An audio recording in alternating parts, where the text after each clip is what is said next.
All right. Hello again, Avengers, and welcome to another exciting daily vlog. This is number 16, and I am exhausted. I spent. Hold on a second. I need my water. Sugar. I need sugar. In water. For anyone wondering what that was, go watch Men in Black. So this is today. I have spent the last 20 minutes trying to figure out what I wanted to make my daily vlog on, because the last few daily vlogs have had a purpose, except for yesterday. Yesterday was just me bitching about how much I hate my life, but I talked about the whole quitting and how markets work and everything like that, and businesses entering and leaving markets. That was good, and the one before that was something important that I can't remember because my brain doesn't work. And I wanted, because I was kind of on a roll, talk about important things, and I got nothing. I mean, I do have stuff I would like to talk about, but I also don't want to talk about it because it's not done yet. I keep talking about those flashes of geniuses I had in December. Still working on that stuff. One of them has just been shelved because I have to figure out the technical side of it. And by shelved, I mean, still planning on doing it. However, I have to buy some stuff, and I don't have any money in order to do that. Not expensive stuff, mostly clothing. And then I have to sit down and figure out some tech stuff that shouldn't cost me any money, but will cost me time figuring out how to make tech that's not supposed to work this way. Which is what I do. The amount of jury rigging and nonsense that I have done over the years to get the things to work, specifically for the RPGs that I run. Really good example. I came up with a puzzle. And by came up with, I mean I stole it from Dungeons & Dragons Online. And even before that, it was a Tiger Electric's game called Lights Out.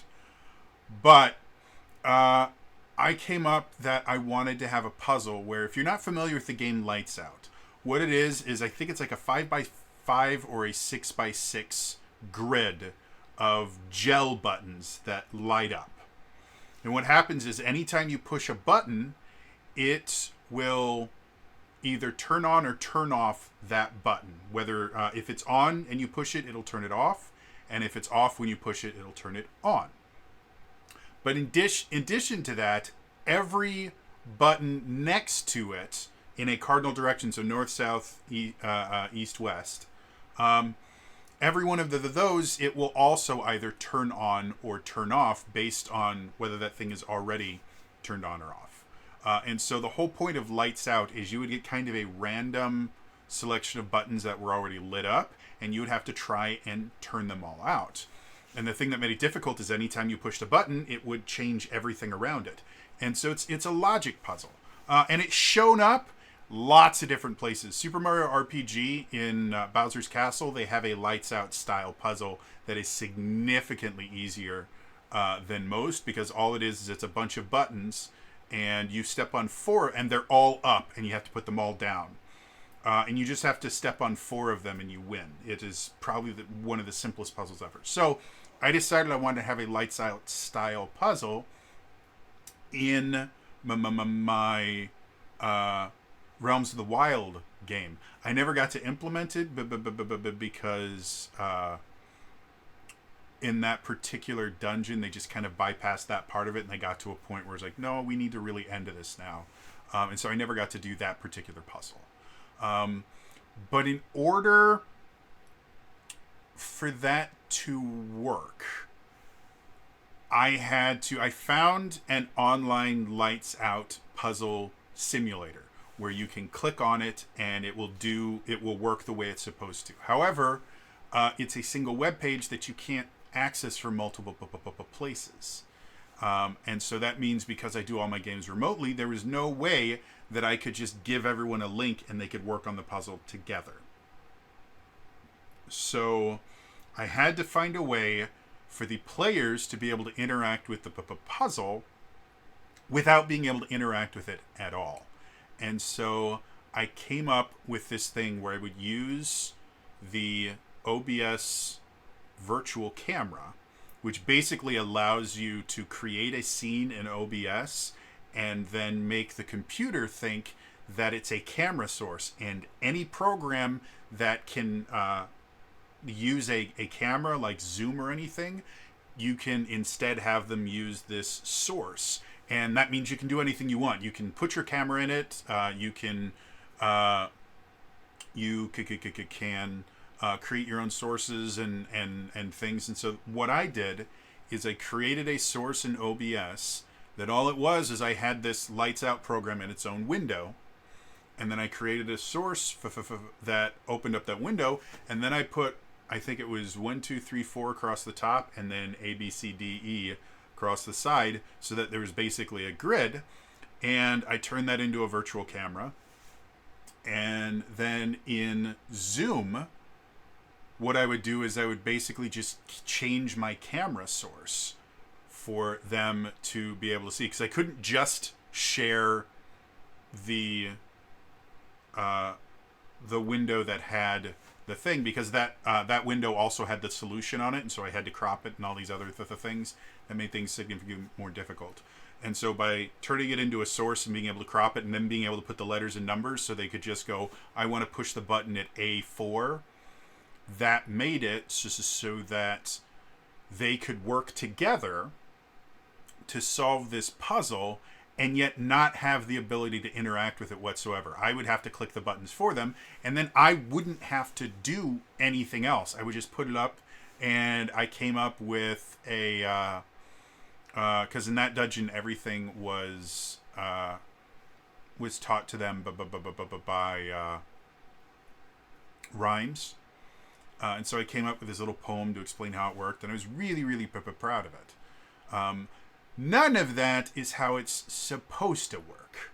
Again, in any other medium, none of that would have been necessary. Like if I wanted to have a lights out puzzle in an IRL game, I could literally just buy the Tiger Electronics Lights Out and then either build something around it so that they can't see the rest of the thing, or just simply, print some paper and stick it to it and go, oh, look, it's the wall thing.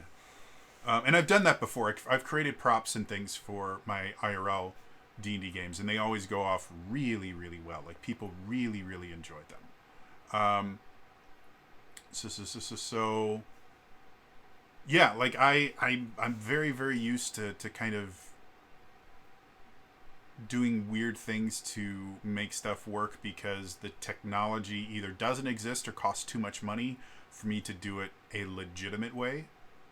So yeah, that's what I have to do with the scripted project. The other one is I just have to finish like writing and doing all that stuff. And it's slow work, but it's a remarkably complex project. And so I wasn't expecting it to be something that was super, super fast. So I'd like to talk about both of those things. I can't. I don't want to talk about them until I have something concrete to talk about. I'm not going to talk about the scripted thing until I actually film it and show it to you guys and find out exactly how bad it is. But the other thing, I need to have at least a partially complete item before I start talking about it. Which is annoying, but it is what it is. So yeah. So other than that, I'm still exhausted. I'm finally doing better after the seizure and everything from yesterday. I'm not massively sick to my stomach. I have zero appetite, so that's weird. Which is kind of how my last kind of food poisoning sickness kind of started. It was first like, I guess I'm just not hungry, and then I got the full food poisoning. So this might be me going back to food poisoning mode. Who knows? But I have eaten nothing yet today, and have no desire to eat anything as of yet, which is never a healthy thing. But who knows? Anyway, that's all for me today. Short, short daily vlog today because I've got other stuff that I need to do. So it's all for me. I will see you guys tomorrow. All right. Bye-bye.